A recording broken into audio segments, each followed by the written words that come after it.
नमस्कार, मैं आसफान शाह। विपक्ष के नेता राहुल गांधी के अमेरिकी दौरे के दौरान दिए गए बयानों को लेकर भाजपा फ्रंट फुट पर कांग्रेस पर आक्रामक थी। राहुल के बयानों ने कांग्रेसी नेताओं को कहीं ना कहीं अचरज में डाल दिया था। वहीं राहुल गांधी का विरोध करते करते सत्ता में शामिल दलों के नेताओं ने कुछ ऐसे विवादित बयान दिए जिसको लेकर अब कांग्रेस, भाजपा और उसके साथी दलों पर हमलावर है। दरअसल शिवसेना शिंदे गुट के विधायक संजय गायकवाड़ ने राहुल गांधी की हाल ही में अमेरिकी यात्रा के दौरान आरक्षण पर दिए गए बयानों को लेकर कहा कि कांग्रेस नेता राहुल गांधी ने जिस तरह का बयान दिया है, इससे कांग्रेस का असली चेहरा सामने आ गया है। लोकसभा चुनाव में उन्होंने झूठ फैलाकर वोट लिया कि संविधान खतरे में है, भाजपा संविधान बदल देगी, और आज अमेरिका में उन्होंने कहा कि बाबा साहब डॉक्टर भीमराव अंबेडकर ने जो आरक्षण दिया था, उन्होंने कहा था कि आरक्षण खत्म कर देंगे। उनके मुंह से ऐसे शब्द निकले। आगे कहा कि उनकी जीप जो काटेगा उसे 11 लाख रुपए का इनाम दिया जाएगा। महाराष्ट्रात आणि देशामध्ये आरक्षणाच्या मागणीची आग लागलेली असतानाच त्यातच मागासलेल्या जातींना समाजाच्या बरोबरीने उभं करण्याकरता डॉक्टर बाबासाहेब आंबेडकरांनी संविधानामध्ये मागासवर्गीय, आदिवासी, ओबीसी इतर सगळ्या प्रवर्गांना रिझर्वेशन त्या ठिकाणी दिलं। आणि असं असताना काँग्रेसचे ज्येष्ठ नेते राहुल गांधी यांनी विदेशामध्ये जाऊन माझ्या देशातलं रिझर्वेशन आम्हाला संपवायचं आहे अशा प्रकारचं वक्तव्य त्या ठिकाणी केलं। म्हणजे काँग्रेसचा खरा चेहरा आणि त्याच्या पोटातली मळमळ त्यांनी त्या ठिकाणी ओकून दाखवली।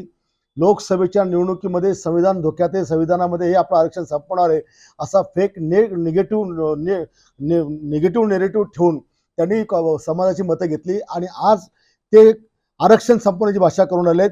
म्हणजे 100% त्यांना मागासवर्गीयांचं, आदिवासींचं, ओबीसींचं सगळ्यांचं आरक्षण त्या ठिकाणी संपवायचं आहे। या राहुल गांधींनी हे जे शब्द बोलला की आम्हाला आरक्षण संपवायचं आहे, माझं आव्हान आहे की या राहुल गांधीची जो जीभ छाटेल त्याला 11 लाखाचं बक्षीस मी माझ्या वतीने त्या ठिकाणी देईल। गायकवाड़ के बयान पर कांग्रेस प्रवक्ता अतुल लोंढे पाटिल ने आलोचना की, जिसमें उन्होंने कहा कि संजय गायकवाड़ जैसे लोगों को इस समाज या राजनीति में रहने का कोई अधिकार नहीं है। आए दिन अनाप शनाप बोलते हैं। आगे कहा कि क्या देवेंद्र फडणवीस और एकनाथ शिंदे इस पर कार्रवाई करते हैं, ये देखने वाली बात होगी। संजय गायकवाड़ जैसे इंसान को समाज में या राजनीति में रहने का कोई अधिकार नहीं, जो आए दिन अनाप शनाप वक्तव्य देते रहता है। अब जो बात उन्होंने कही है उसका सबूत सामने है।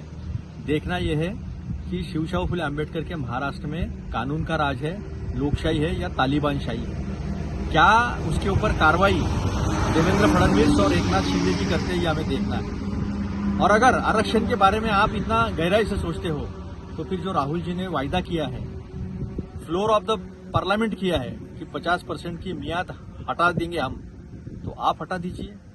स्पेशल सेशन बुलाइए पार्लियामेंट का, कांग्रेस साथ में खड़ी रहेगी। देखते हैं आप में कितना दम है। कास्ट सेंसस करा दीजिए, कांग्रेस साथ में खड़ी रहेगी। देखते हैं आप में कितना दम है। वहीं गायकवाड़ की टिप्पणी को लेकर कांग्रेस कार्यकर्ताओं ने बुल्ढाना शहर पुलिस स्टेशन पर धरना देकर प्रदर्शन किया, जिसके बाद बुल्ढाना पुलिस ने राहुल गांधी के खिलाफ आपत्तिजनक टिप्पणी को लेकर शिवसेना विधायक संजय गायकवाड़ के खिलाफ मुकदमा दर्ज कर लिया है।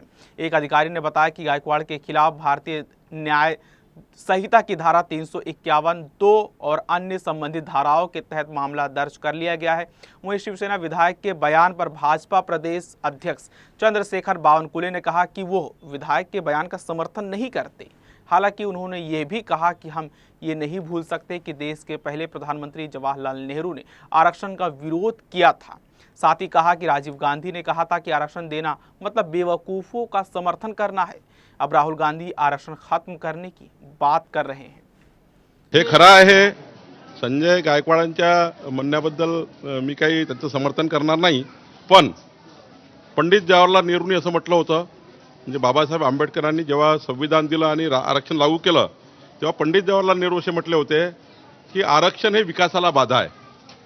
मग त्यांची पुढची पिढी राजीव गांधी असे म्हणाले होते की आरक्षण देणं म्हणजे बुद्धिहीन लोकांना सपोर्ट करणे आहे। आणि तिसरा आता राहुल गांधी विदेशात जाऊन म्हणतात की आता आम्ही आरक्षणच रद्द करू। म्हणजे 3 पिढ्यात जे त्यांच्या पोटात आहे ते ओठावर आलेलं आहे। आणि त्यामुळे जे मोदींच्या नावाने संविधान बदलणार आहे, आमचे एनडीए सरकार संविधान बदलणार आहे ह्याच्या बाता करतो ते खरं यांचं आता पोटातलं समोर आलं आहे. आणि त्यामुळं आम्ही ठरवलं आहे जे जे आरक्षण घेणारे समाज आहेत, मग ते शेड्यूल कास्ट असतील, शेड्यूल ट्राईब असतील, ओबीसी असतील, या सर्व समाजामध्ये जाऊन आम्ही पंडित जवाहरलाल नेहरूंचं, राजीव गांधी आणि आता राहुल गांधी यांनी बोललेलं दाखवणार आहे. खरे आरक्षणाचे मारेकरी कोण? आणि मला आता जरांगे पाटील साहेबांना सांगायचं आहे की जे आरक्षण आहे तेच त्या ठिकाणी काढण्याचा प्रयत्न करताय राहुल गांधी. तर तुम्हाला मराठा आरक्षणाचं पुन्हा काय होईल हा एक प्रश्न आपल्या समोर आहे. त्यामुळे जरांगे पाटलांनी सुद्धा राहुल गांधीच्या या बोलण्याबद्दल जरा चर्चा केली पाहिजे. आपको बता दें कि संजय गायकवाड़ ने पहली बार विवादित बयान नहीं दिया, इससे पहले भी वो कई बार विवादों में फंस चुके हैं। बीते महीने एक पुलिसकर्मी द्वारा विधायक की गाड़ी धोने का वीडियो सामने आया था। विवाद होने पर विधायक ने कहा था कि पुलिसकर्मी ने गाड़ी के भीतर उल्टी कर दी थी और वो अपनी मर्जी से गाड़ी को साफ कर रहा था। फरवरी में संजय गायकवाड़ ने कहा था कि 1987 में उन्होंने एक शेर का शिकार किया था और उसके दांत को आज भी गले में पहनते हैं। इसके बाद वन विभाग ने शेर के कथित दांत को फॉरेंसिक जांच के लिए भेजकर विधायक के खिलाफ वन सुरक्षा अधिनियम के तहत मामला दर्ज किया था। वैसे कुछ ही महीनों के बाद सूबे में विधानसभा के चुनाव होने हैं और गायकवाड़ के बयानों पर चुनाव में क्या असर पड़ता है ये देखने वाली बात होगी। ऐसे ही और न्यूज़ देखने के लिए DC न्यूज़ इंडिया को सब्सक्राइब करें और वीडियो को भी शेयर करें।